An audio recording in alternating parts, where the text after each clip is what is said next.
Selamat pagi semuanya, semoga kalian semua dalam keadaan baik, sehat, dan bersemangat. Hari ini kita melanjutkan materi kita sebelumnya, laporan keuangan. Kita akan masih masuk ke dalam siklus akuntansi perusahaan jasa, yaitu pada jurnal penutup dan raca saldo setelah penutupan. Kalau kita lihat pada siklus akuntansi perusahaan jasa, maka kita sudah sampai di tahap yang warna pink di sini. Setelah pembuatan laporan keuangan, maka kita akan membuat jurnal penutup. Apa sih jurnal penutup itu? Kita lihat di sini, jurnal penutup biasa akan kita buat di akhir periode akuntansi, yaitu di tanggal 31 Desember, dan kita akan menutup akun nominal yang ada pada laporan laba rugi. Kalau kita bicara jurnal penutup, maka kita akan bicara lagi jurnal umum, jurnal penyesuaian yang mempunyai bentuk tabel yang sama, yaitu ada kolom tanggal, akun, referensi, debit, dan kredit. Inilah yang dikatakan dengan jurnal. Ya. Nah, dasar kita membuat jurnal penutup tetap kita berangkat dari kertas kerja. Ini adalah akun-akun yang memerlukan jurnal penutup, yaitu adalah akun nominal. Fungsi kita membuat jurnal penutup adalah menolkan saldo akun nominal. Ya, jadi kita akan menolkan saldo akun nominal. Ya, ini akan kita buat 0, saldonya menjadi 0. Ya, nah kita akan menutup dengan akun perantara atau akun sementara, yaitu ikhtisar laba rugi. Akun nominal yang pertama akan kita tutup adalah akun pendapatan. Pendapatan mempunyai saldo normal, awalnya adalah di kredit. Nah, ketika kita akan membuat dia menjadi 0, maka kita pindahkan pendapatan di debit. Kreditnya adalah ikhtisar laba rugi, sebesar jumlah pendapatan. Ya, sebesar jumlah pendapatan. Karena yang saya katakan tadi, kita akan menutup pendapatan. Yang kedua adalah kita akan menutup saldo akun beban. Sama seperti pendapatan, kita akan menutup dengan ikhtisar laba rugi juga. Ya, beban memiliki saldo normal di debit, maka untuk menutup kita pindahkan semua saldo beban ke kredit. Dan ini harus ditulis satu-satu. Beban gaji, beban sewa, misalkan gitu ya. Nah, ikhtisar laba rugi adalah sebesar jumlah beban yang sudah kalian tuliskan, itu adalah masuk ke ikhtisar laba rugi. Yang ketiga yang akan kita tutup adalah akun prive. Akun prive ini adalah yang berkaitan dengan modal pemilik. Maka prive akan kita tutup dengan modal. Prive saldo normalnya adalah di debit, maka kita pindahkan dia ke kredit. Tetapi pasangannya adalah dengan akun modal. Karena kenapa? Karena prive adalah unsur pengurang modal. Ya.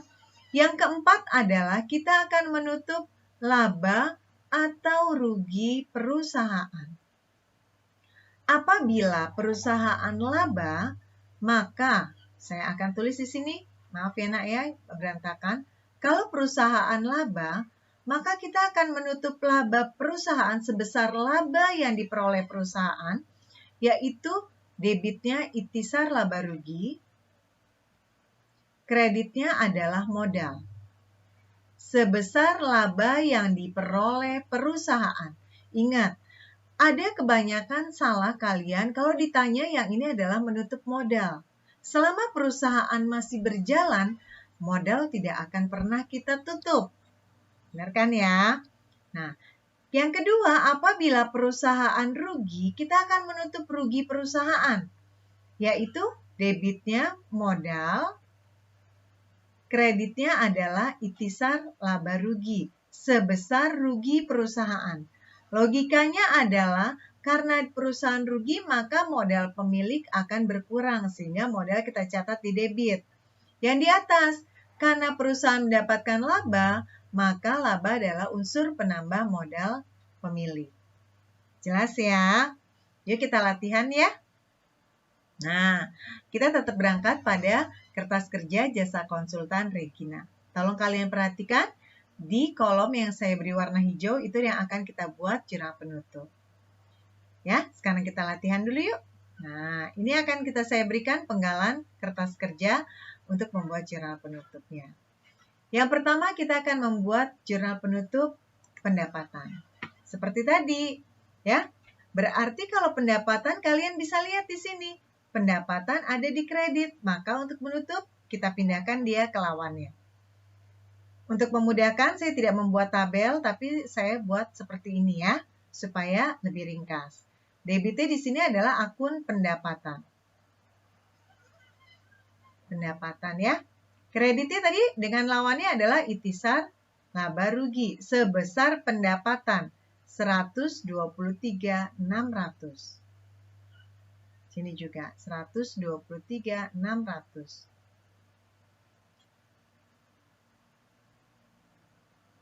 Yang kedua, kita akan menutup beban. Kalian lihat di sini beban ada di posisi kolom debit. Maka kita akan pindahkan dia ke lawannya. Debitnya adalah ikhtisar laba rugi. Ya. Kreditnya kalian harus tulis satu-satu. Beban gaji. Beban iklan. Beban listrik dan telepon. Ya, kalian tulis satu-satu. Beban lain-lain. Beban perlengkapan. Beban penyusutan.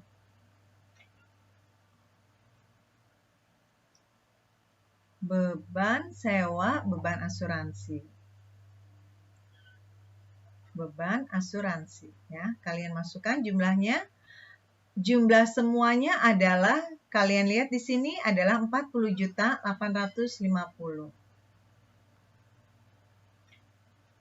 Ini kalian masukin satu-satu ya.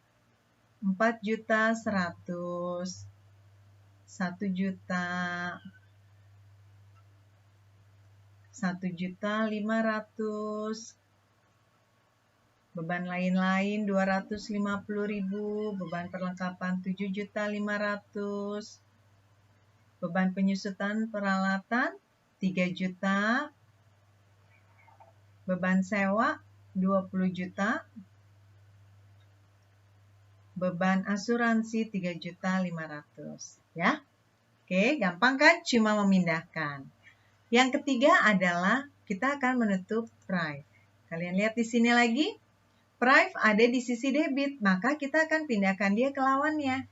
Maka lawannya di kredit kita tulis price. Debitnya karena dia unsur pengurang modal, maka kita akan tutup dengan modal. Sebesar 10 juta, yaitu sebesar price.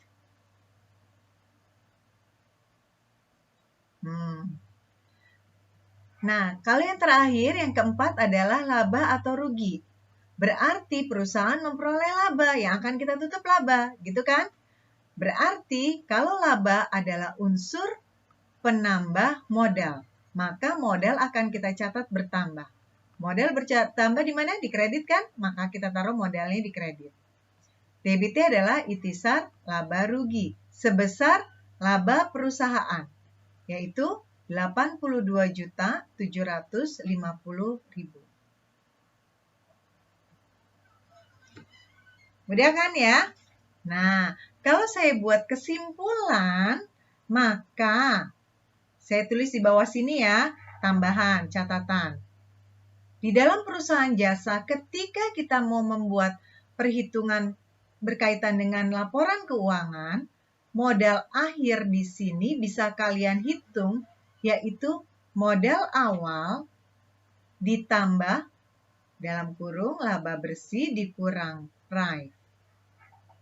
Ya, itu kalau laba. Tetapi kalau rugi, maka modal akhir sama dengan modal awal dikurang rugi ditambah price. Gitu ya. Mudah kan? Jurnal penutup. Ingat, fungsi jurnal penutup adalah menolkan akun nominal yang ada di kolom laba rugi. Biasa, saya akan menutup pembelajaran kita hari ini dengan quotes yang diberikan Bob Savino, yaitu, pemikiran yang sederhana justru melampangkan jalanmu menuju kesuksesan. Tapi, rumitnya pikiran lebih dekat pada ketidakmungkinan. Semangat terus untuk belajar, gapailah apa yang menjadi harapanmu di masa yang akan datang. Sampai bertemu lagi di materi kita berikutnya.